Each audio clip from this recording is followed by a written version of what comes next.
Olá, muito boa noite. Boa noite a todos. Eleições 2022.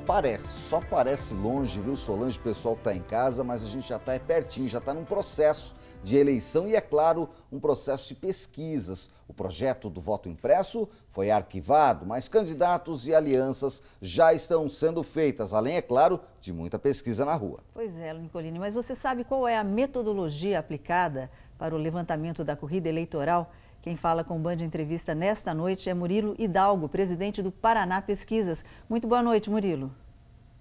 Boa noite, Sol. Boa noite, Nicolini.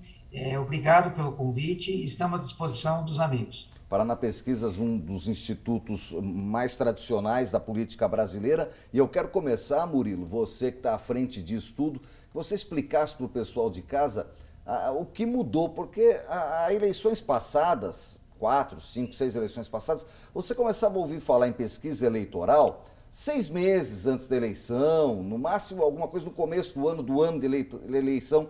De uns anos para cá, tem pesquisa todo mês, daqui a pouco a gente está vendo pesquisa de prefeito, a eleição foi agora, ano passado, e quanto mais as pesquisas do ano que vem, que a gente já vê várias aí saindo sempre, inclusive da própria Paraná. O que mudou? Essas pesquisas de hoje significam o quê para a eleição, por exemplo, do ano que vem? Na verdade, a pesquisa nada mais é do que uma fotografia do momento de hoje. A eleição, realmente, como você falou, ela está muito, mas muito, muito longe. E o processo está muito antecipado, mas muito antecipado. Nós, institutos de pesquisa, um exemplo, a Paraná Pesquisas, nós estamos trabalhando no momento como se a gente já tivesse em período eleitoral. A demanda está muito alta, muito aquecida de pesquisas eleitorais, levando em consideração que a eleição é em outubro de 2022.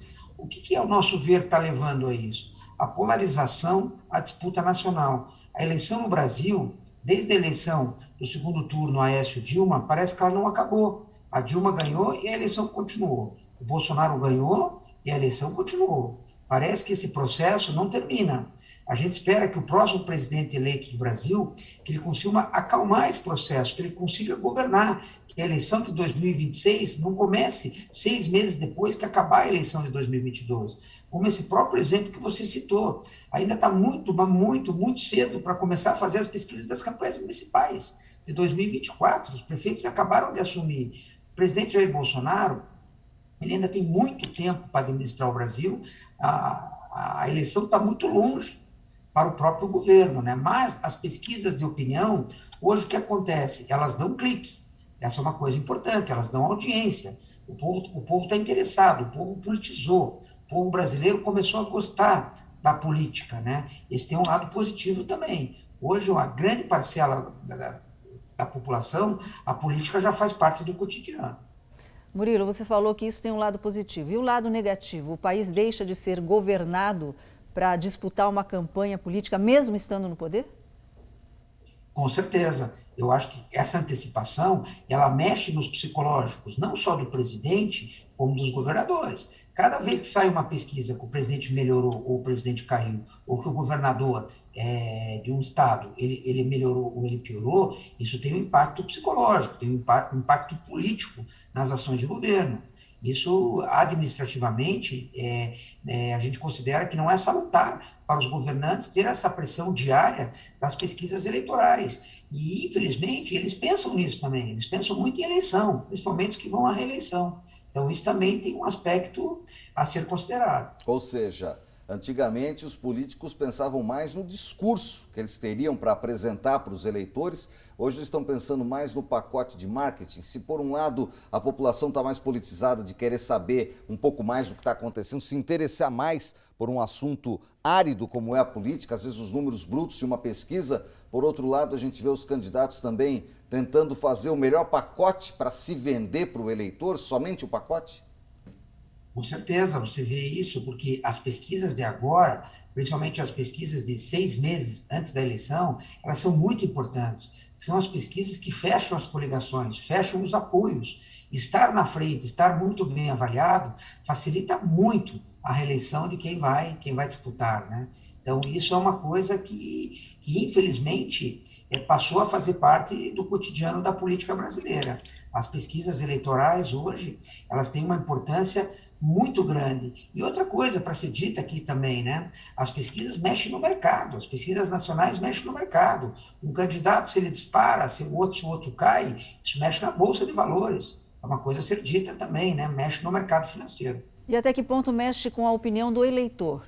Vamos supor que o candidato X esteja na frente hoje. As eleições só vão acontecer em outubro do ano que vem. Isso daí já dá uma certa comodidade, a pessoa já decide em quem ela vai votar ou não? Momentaneamente, como a pesquisa é a fotografia do momento, isso ajuda. Ajuda o candidato a crescer um pouco ou a cair mais ainda, certo? A divulgação de pesquisas nesse momento. Mas, assim, a divulgação dessas pesquisas, ao meu ver, em demasia, como está acontecendo, a gente tem praticamente uma pesquisa semanal sendo publicada no Brasil. Toda semana tem uma pesquisa nacional. O que faz isso? Isso acirra muito mais a disputa. A eleição já está acirradíssima entre dois lados, entre dois polos, e um terceiro polo tentando querer entrar. Então, cada divulgação de pesquisa, isso só acirra ainda mais a disputa. E favorece, ao meu ver, quanto mais divulgar pesquisas nesse momento, mais beneficia a candidatura de Jair Bolsonaro e de Luiz Inácio Lula da Silva. Né? Ok. Murilo, a gente vai fazer a primeira paradinha, o Band Entrevista volta em instantes, não sai daí não.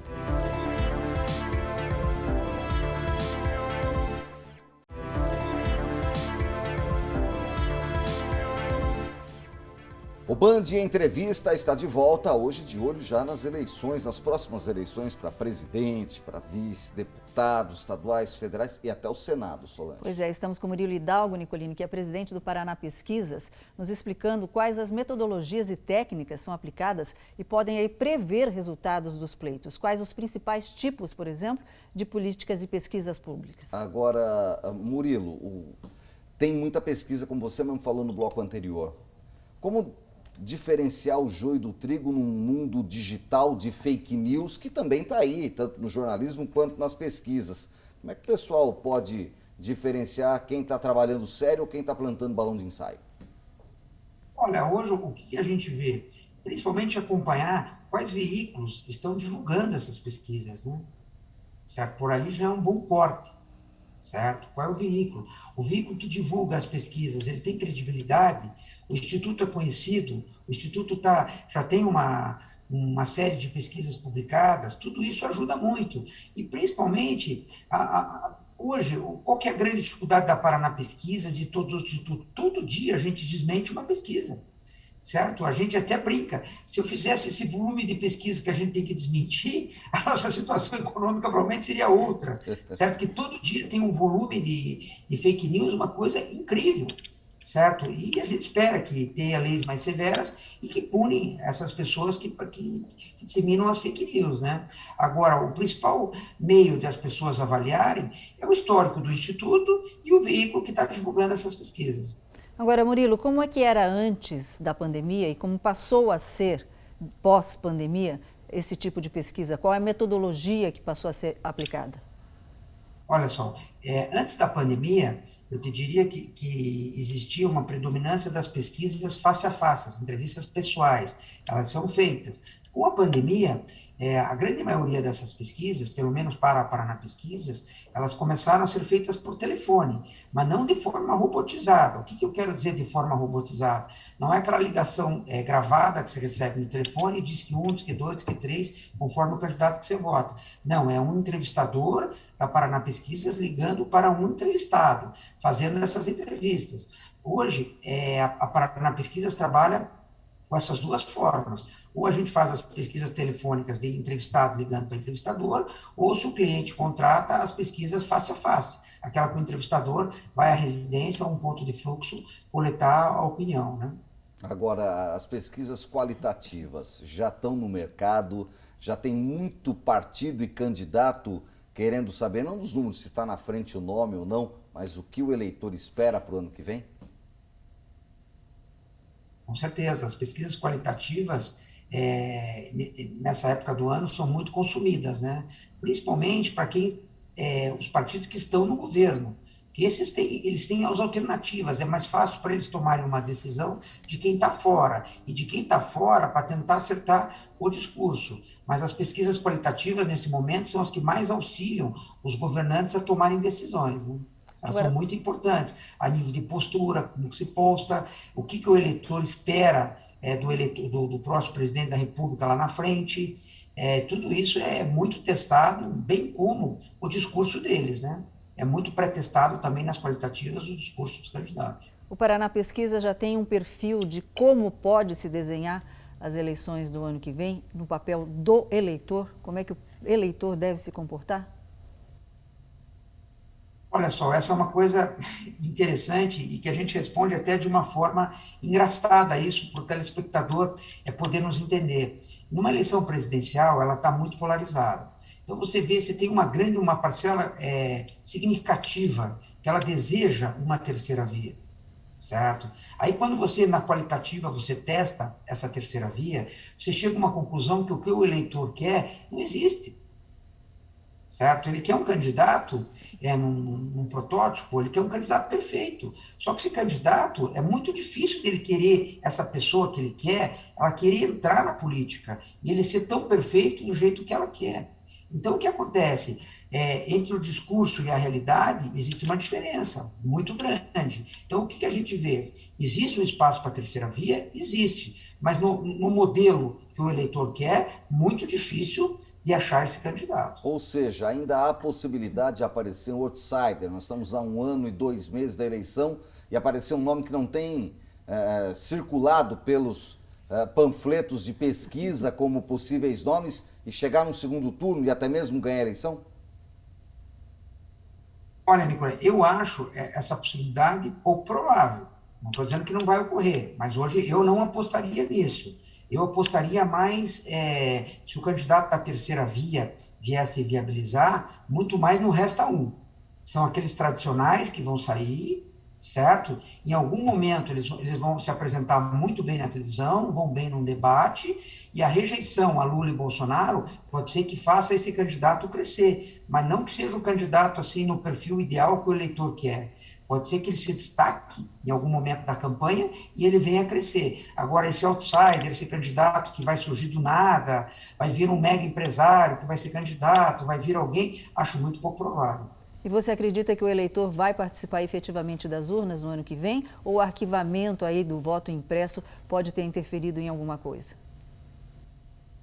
Eu acho que não. Eu acho que a próxima eleição presidencial, se ela continuar nessa vibe, se ela continuar do jeito que está, ela vai ser terrível. Ela vai ser uma eleição muito pesada, certo? Porque está muito polarizada e está muito radicalizada, certo? Eu acho que o eleitor vai comparecer em massa para votar, porque a gente sente que cada vez mais o eleitor, a nível nacional, ele está deixando, uma boa parcela do eleitorado, está deixando de ser um eleitor para ser um torcedor, né? Para ser um torcedor fanático, do time A, do time B ou do time C. Então, eu acredito que, num primeiro momento, o eleitor vai às urnas para tentar fazer o candidato dele ganhar ou para fazer o outro perder. Ele vai fazer votar. Aí no segundo turno, conforme quem passe, aí eu acredito que a gente possa ter uma grande abstenção. Rapidamente, depende de quem passa. para a gente fechar, Murilo, você acredita que a gente vai ter muitos candidatos ou não? Muita gente vai acabar ficando pelo caminho justamente por essa polarização que você está citando.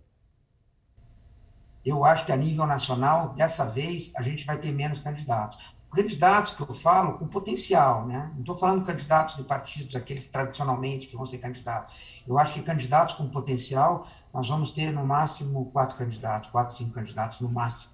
Okay. Certo? E eu acho também um outro assunto que, para ser comentado para frente, eu acho que essa reforma política também pode mexer muito na eleição. Se passar o voto distrital, nós teríamos muito menos candidatos a deputados. Isso também tem um impacto grande, tanto na eleição de governador, senador e presidente. Assunto para um próximo programa, sem dúvida alguma. Já fica feito o convite, viu, Murilo? Nós agradecemos muito a sua participação. Murilo Hidalgo, presidente do Paraná Pesquisas, uma boa noite. Eu que agradeço e sempre à disposição dos amigos da Band. Muito obrigado. O Band Entrevista volta no próximo sábado, 7 da noite, sempre com temas e convidados especiais. Uma boa noite a todos. Até a próxima.